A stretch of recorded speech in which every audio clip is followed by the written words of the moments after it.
It's Milky Way Wednesday. I'm Aaron King with Photog Adventures, and we're back with another Milky Way Wednesday, but this one is pre-recorded because I'm not here right now. I am off on a workshop, hanging out, enjoying the night sky, and not thinking about anything back here. But you're here watching this, so thank you for watching. Today we're going to talk about my 5 favorite user-submitted images. Now, at the beginning of Milky Way Wednesday, to start off 2024, I challenged my viewers to say, hey, send me in your favorite image from 2023. What was your favorite image? And a couple of them sent a couple of them, you'll see. Well, tonight I wanted to focus on my 5 favorite. I'm going to reveal those 5 favorite after I reveal some images that show examples of what I'm looking for. Now, with composition and all things, there's going to be many rules that'll make your image look good. Which one's the best rule? There isn't one. There isn't one single rule that's the best rule. And when it comes to judging an image to being your personal favorite, it's a subjective thought, it's a reaction, it's an emotion. It's like, oh, I like this image more than that image. Why? Well, there's a few things I'm going to key on today, and I think I'll do a series of composition tips because I have my 5 favorite Milky Way tips, but I believe that there could be so many more points to be made. When you go out and do your Milky Way shots, I want you thinking about these thoughts and thinking, okay, those points are going to get me towards a solid portfolio-worthy image.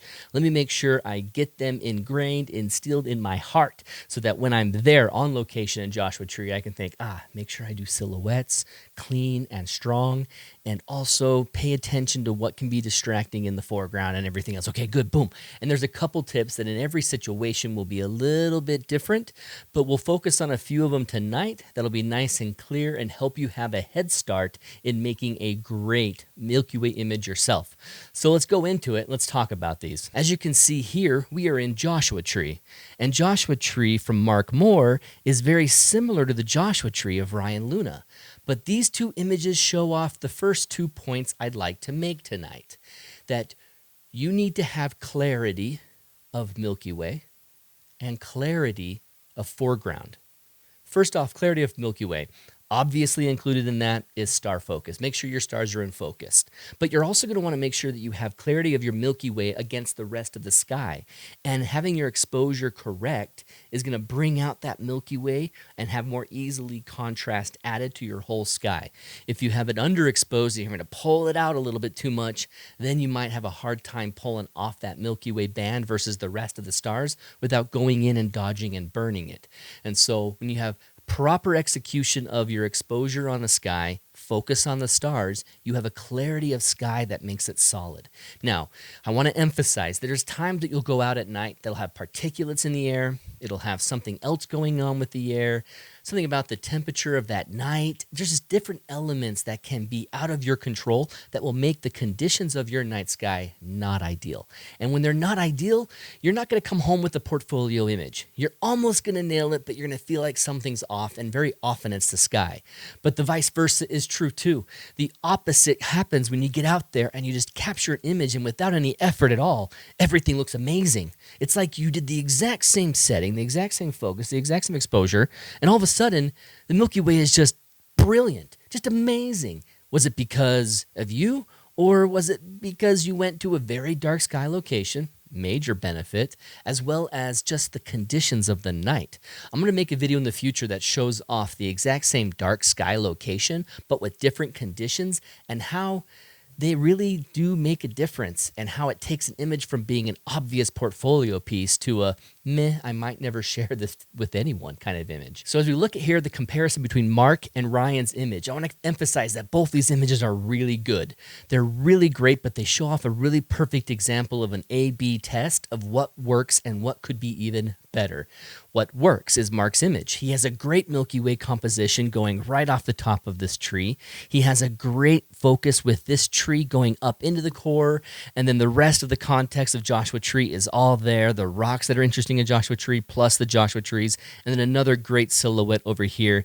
And he also keeps the highlight of this height and this height off a little bit. And since they're not same and boring, it's far more interesting. But when we compare this to Ryan Luna's image and his capture of Joshua Tree, his is even stronger. So what does Ryan do here that's even better and different? Looking at the Milky Way core, it has no immediate relationship with any one of the Joshua trees except for maybe this one down here. That one is a little bit more caught in a relationship with the Milky Way band. Well, as you look at the Milky Way sky, it has a lot more clarity than Mark's. Mark's was taken a little bit more faded, a little bit less exposed, maybe just not on a modified camera like Ryan's. Looks like it has an Astro modified camera with the reds popping a whole lot more. And on top of that, you look at the trees compared to Ryan's trees. He's made the effort of even low-level lighting this a little naturally, not too strong. It has a slight shadow on the ground, but it's nothing too heavy that looks like some car light is turning the corner and lighting his tree. It's a nice, subtle kiss of light that makes it obvious against the background, obvious as more important than the other trees in the scene. But he doesn't have it too strong that distracts us. It almost seems like ambient lighting from the sky and appropriate low-level capture. So then you look at this and say, what else is strong about Ryan's? He has a silhouette that's perfectly clean. From the trunk going above the horizon right here to its clear silhouette of all the branches above, it's a very strong image. And then you go over here and this one's nice and silhouetted evenly, has no light on it, so it's not drawing our attention, but it has more interest and it's clean, and all these silhouettes in the background are clean against a nice horizon, and it looks really terrific. It turns out really great. When you look at Mark's, he has a couple things going against him on silhouettes, but the rest is terrific. His silhouette right here of this tree kind of gets muddied with the silhouette of this other tree so close. And then this branch just reaches down into the rocks just a little bit too much and muddies that silhouette. And so when you're out here in a place like Joshua Tree, the thing that you should focus on when you're thinking clarity of foreground, think about the silhouettes that your subject are making. If you have isolated silhouettes like this, that could require a focus on keeping their silhouette clean and having little overlap as possible. And this is a situation where it turned out really good for Mark and even better for Ryan Luna's image. So I'm not into my top 5 yet, but I'm just showing off some examples of compositional tips that are going to give you an A-B back and forth. They're going to teach you some of these elements. Now, the next one is about your foreground and your up in your sky. So it's like when you're thinking about compositional focus and you want to make something strong, there's another thing you should say in your head like a mantra.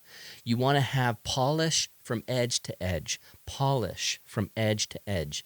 That polish from edge to edge mantra is going to help you remove distractions that you didn't recognize because you look on your frame edge to edge. Oh crap, there's a distraction. I can crop that out or I can move right. Oh good, the distraction's gone. And you can better your composition. In this case, both of these images from Cheryl Wilcox. And Cheryl has a great image on both sides, but she has one that's even just a little bit better.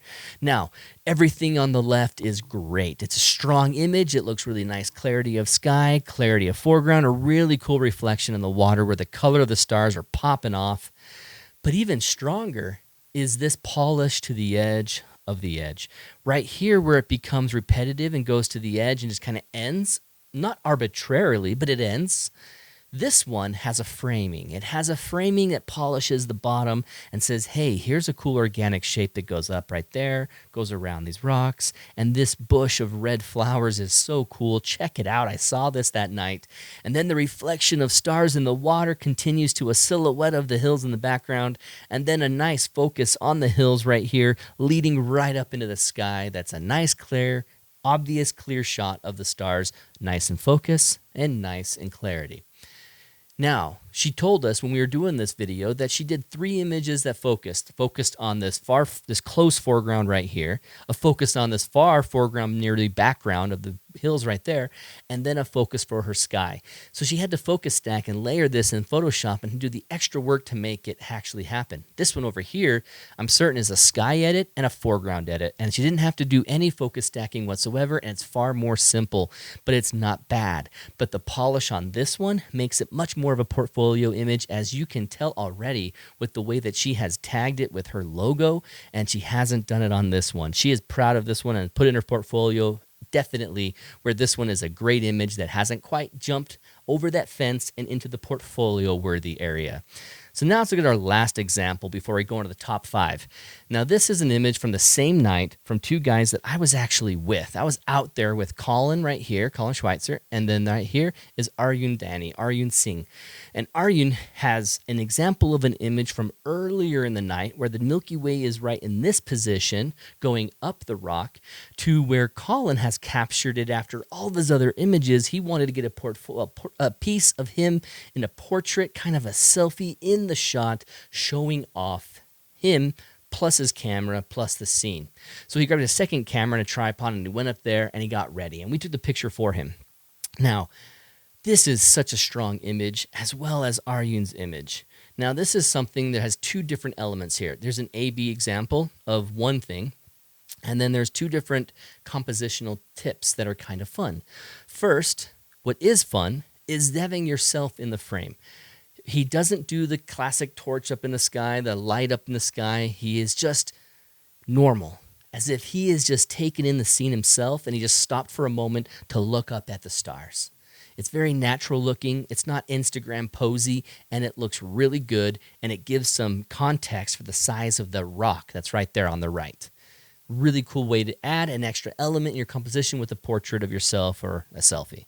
Right here is another element that's really strong, and it's a color that goes through the image from right to left. Like I said about polishing edge to edge, if you have a color motif, a color theme that is consistent throughout your image, you have polish, maybe by accident because of like an astro-modified camera, which I know this is, and so maybe he couldn't get the magenta out enough in order to really balance it, but it has a strength being a consistent color motif throughout. The rock has a little bit of the magenta that the sky has. The amber color and dust lanes of the Milky Way band kind of mirrors the texture and color of the rock shadow and highlights that are showing up right there.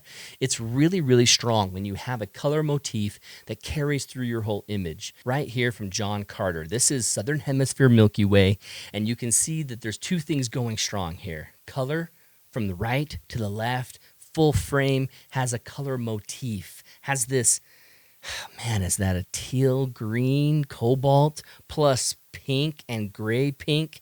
It's interesting how there is that pink hint in all the rocks and the grasses in the field that are the same up above in the sky, where you've got this fluorescent pink mixing with sort of a neon faded green that come together as opposites. As green and purple are nice complementary, this is an interesting close complementary that looks really interesting together in the sky. Almost, I mean, Roger Clark would be pissed, but this is like a fantastic, just like really neat take on a color of a Milky Way sky. It's totally different than some of these other skies. And yet what he captured that night is a really sweet looking feel to it, as well as the color motif carrying through the whole image. And on top of that, he has clarity of sky.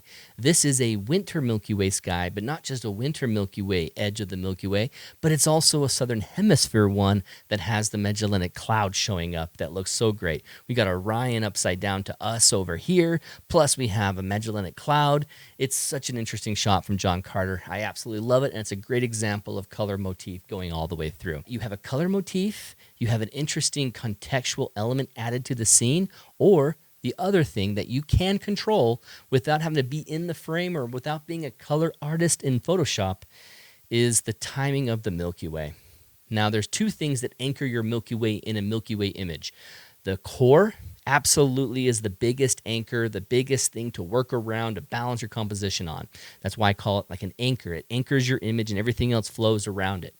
The other anchor in the sky that you should never crop off if you can avoid it is the Rho Ophiuchi complex. The Rho Ophiuchi complex, you can't see it in its glory in these two images or in the previous ones, but it's this section of sky right here. The star Antares off the Scorpius constellation right here is this area is the Rho Ophiuchi. You've got great dust lanes reaching up to them. You got the yellow nursery of stars here. That's a nice yellow nebula color. You have a nice blue up here and red and red. It's a fantastic, glorious, glorious looking star complex area. Just an area of the sky that has so much color that if you can star track and really bring it out, it's beautiful, which is why I never crop it off. In a panorama, I always make sure it's in there nice and strong, as well as in most of my compositions, I avoid it at all possible. It's when the Milky Way is totally vertical in the northern hemisphere that we push that row of Fuki below the horizon and we don't have it. But typically, it's in every shot. So the row of Fuki is very important. So they're looking at this A-B test of the exact same position, exact same rock. We have a nice wider scene that has a Milky Way higher, has a different relationship with the triangle that comes off of it versus what's happening in our units where it's kind of being inside of this saddle. It's coming out of the negative space of this rock and taking up the space really well where the lines of the dust lanes pointing towards row of Fuki end up pointing to the tip of this rock, as well as the rock has been cropped in a way that the rock is higher in the frame versus how big it takes up the frame in Colin's image. Both are terrific. I love them, but they show off a few more elements that you can think about to make your image strong. Now, let's go into my top 5. My top 5 images, we're going to talk about the things that are strong about each one of them, and you can gather some, like glean some tips out of there as I talk about what just spoke to me. Now, remember, this is my subjective opinion of what my favorites were, what spoke to me emotionally and then technically. As I talk about the technical sides, whenever I lean towards my emotional reaction, you're going to have a different one. You might order these in a different order, or you might keep all of these out of your top 5. I doubt you keep any of these out of your top 5. This is a perfect example of just an emotional, kinetic, just the momentum of this glorious scene hits you immediately. It's not just the fact that it has a leading line, that it has a Milky Way. There's elements in here that are just felt. They aren't even really focused on. Textures, wispiness of clouds that are mirrored in the textures down below. I mean, look at the shape of this cloud as it comes off of here and then mirrored in not just a reflection, but just in the texture of what is happening out here at this area in Yellowstone. The Grand Prismatic, I think it is. And then this, I mean, weirdly enough, we have this long arching shape in the reflection here, or in the water/terrain here, that is showing up in the sky above it. And then over here in this section that's been quadranted off and partitioned off by the walkway, this has a gray and brown texture color combo that is reflected with like little circles that are like mirrored above with these little puffy clouds, not wispy and drawn out like this, but puffy little dots and cushions and little pillows everywhere, just really showing up right here. That, interesting enough, it has this line where it begins and it mirrored by this shape right there in a panorama. This is not a straight capture. This is a panorama that starts on the left and goes to the right, or vice versa. And you can see how just fortunate he is in this shot. Now, he or she, I don't know. In fact, the accent on the Stefan makes me think Stefan, but there's an E at the end, so it could be Stephanie, and I'm saying it wrong. So he or she, I apologize, but Stefan Gonzalez, this is a fantastic image. It was easily in my top 5, and there's an immediate visceral reaction to it, emotionally, and then as I look at it by quality of execution and how it turned out with your panel, even though a cloudy night was ruining things, you really got the most of it, as you have a misty fog coming off of the water here as it's warmer than the sky, kind of misting up the foreground that matches the misty wispiness of the clouds above. The moon came out to light your terrain. This is what the sun looks like over here. It's the moon coming out, and as well as the different colors of blue, gold, yellow, white, brown, gray, just all of it has a color motif that goes through with multiple colors. It's not like it's like a triad or a quadratic color theme going on here with just emotionally, it's hard not to react to this and say exactly what Ryan Luna said when he saw this. This is bad A. I love it. It's really nice. It wasn't perfect. It wasn't able to take number 1, but it's quite fantastic. That was number 5 from Stefan Gonzalez. Now, let's go to number 4. Number 4 is another panorama, and it speaks to me. It speaks to me from a location that I love, as well as just the color motif going through. Arjun is keeping this going with the other color motif, from basically dealing with the dark sky edit of an astro-modified camera, carrying its color theme into the scene of the foreground. Whether by accident or on purpose, Arjun, this is great. And the compositional benefit of this really cool natural arch going up like that, whoosh, and then the opening of this window down below, giving us a view of the core, that then this core intersects through the rock, coming a different span. So we've got this hump at this height, this hump at this height. It's just so different than each other and complementary. It is great. This was easily number 4 and stood out to me emotionally when I saw it. It was clean and non-distracting from edge to edge polish, and a color motif, had great clarity on the sky and the Milky Way and great clarity on the foreground. It just sings all the way. Mwah. Well done, Arjun. I love it. I love it. So let's go to number 3. Another panorama. Because panoramas, they hit me, man. I love panoramas. I almost feel like I'm done with the Milky Way season when panorama season's over. I need to move to the southern hemisphere where I can get late, season Milky Way panoramas. That'd be so great to just have it all year long. This one comes from Chris Whiting, and it is terrific. This is a panorama of Bryce Canyon, one that I haven't done myself and didn't think it would look particularly great. It requires a blue hour capture. If you look closely in Pixel Peep, you can see the issues on the edges of the frame as can bring in the sky versus the foreground. It's a blend where he did the panorama of the sky in blue hour and then a panorama of the sky from the exact same spot, didn't move his tripod, so it's not a composite, but it's quite brilliant, this shape. I love the bowl shape of everything down below mixing with the great sky up above. Now, he didn't fake this, so he didn't move this Milky Way over to be even more perfect of a shape on top. He didn't do that. He stuck with what was there, and I love it, Chris. It's so good. Looking at the strength of this sky. And then, what am I talking about? Okay, clarity of sky, clarity of foreground, both are there, really strong. Despite the clouds, still a lot of clarity of sky. Polish from the edge to edge. Polish from the corners down to the opposite corner. Nothing in this image is a waste, and it's not overly done. Like this section right here, being negative foreground space, it still is great and complementary, as it has lines in it that are kind of mirroring the lines of those clouds above.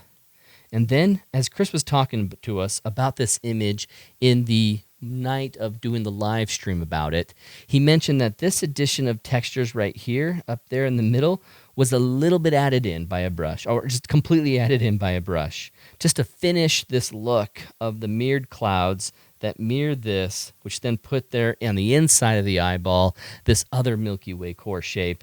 And it completes it in a strong way. So he went a little artistic by adding some element here that really made it finalized and great. Now, in this situation, he has a great color motif as well. And so he hit a lot of the things that I look for, that I react to naturally, viscerally to. Just like, oh yeah, that's strong. Love it. So then we go to number 2. Let's get to the end of all these. Ooh. A vertical shot, and this shot comes from Chris Whiting as well.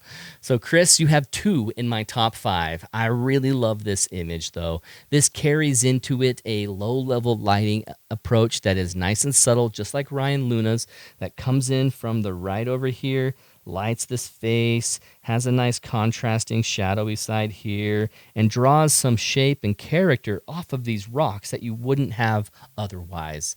And it looks really natural. It doesn't come across like a car, like I like to say, where a car pulled up and turned around. And I just think it's strong and looks terrific. Now, center-weighted composition. These rocks have a nice lean, that consistent all throughout, and then the Milky Way rides that lean all the way up into the sky. It's a really strong composition, and it's a really strong balance between the foreground subject having a relationship directly with the main subject that's kind of a background main subject of the Milky Way. And it looks really good in a vertical orientation. Rarely do I just love these vertical orientation shots, and this one sings. And absolutely, Chris Whiting, well done. This made number 2 for me. I love it. This one from Tim Farmer is my absolute favorite, and you will probably share those emotions. Look at this image as I bring you into it. This has man-made subject as well as man-made light pollution, and yet it looks great. So let's talk about it. Okay, Aaron, you said clarity of foreground and clarity of sky. In this foreground, there's some clarity in the foreground. He gets some lighting thanks to a car driving through the scene. There's a road that kind of ends right here for us and continues obviously up a little bit as the way that the terrain shapes the lines coming off the car lights. Then he also has that light from the car lighting the scene. So there's no low contrast and hard to see elements of the foreground. There's nothing about it that is overly lit and ruined. It has a light to it that he has tamped back and made it look it's not subtle like the other ones, but it's not overdone. On top of that, he has gone with my other theme of a color motif throughout the image. An astro-modified camera has a more magenta Milky Way. On top of that, he has a red light on 4 layers of this man-made tower. You can see 4 different sections of red lights that are ruining the shot and making things red. And yet, he works with it. He adjusts for it, and he uses his astro-modified Milky Way at a 50 millimeter tight angle shot where he sees all core, all glory behind this scene.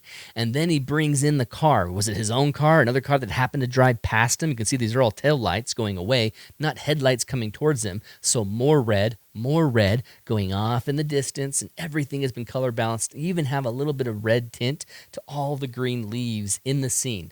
So there's this magenta, pink, red going throughout the entire frame, edge to edge, polished from edge to edge, where we even have this element of light coming in to take the most boring section of the image and make it interesting. He has these man-made posts that aren't beautiful, but they're in the scene giving interest over there. And so you had something going on instead of, nothing over here on the left side. And I just love how this shape leads us down a leading line towards this subject that leads us up into the sky, into this the majesty of the Milky Way core. I mean, wow, Tim, this one was great. And I'm sure that you have treated it as a portfolio-worthy piece as well, because it has those intangibles that sing emotionally to someone, as well as it has the execution of being polished from edge to edge, proper execution on the sky to have clarity, foreground has clarity, there's nothing distracting about it, there's elements of trees that have different height, the work to do a tracked 50 millimeter shot that then was brought in on these leaves without being horrendous. Wow, well done. So my number 1 favorite image of all these user-submitted images was Tim Farmer's image right here. Typically, I don't love man-made subjects in these shots, and yet he made this one sing. That very narrow nothingness of a tower was still foreboding and powerful in this shot, thanks to all the framing, the center weighting, the lines of the car driving through here. Without it, it probably wouldn't have worked. If it was just this road with no light and all these trees were in darkness and the only thing we had lit was that tower going through there, it just wouldn't do it for me. But these really cool futuristic Tron lines going through the scene, that's lighting the scene and giving more red to the scene, that's matching the red of the red lights in the tower and the red of the sky. It's good. It's great. It's fantastic. I absolutely love it. Thanks for hanging out with me in this video, everybody. These were my favorite images submitted by those of you who watch this channel, and I just want to thank you so much. In 2023, I was not producing a lot of videos as I was on the road all the time, but this year, as you can see tonight, when I'm on the road and I'm not here and there's no live Milky Way Wednesday, there will be a pre-recorded Milky Way Wednesday. So thanks for joining me and watching this in chat. All of you guys are here chatting still. Thanks for hanging out.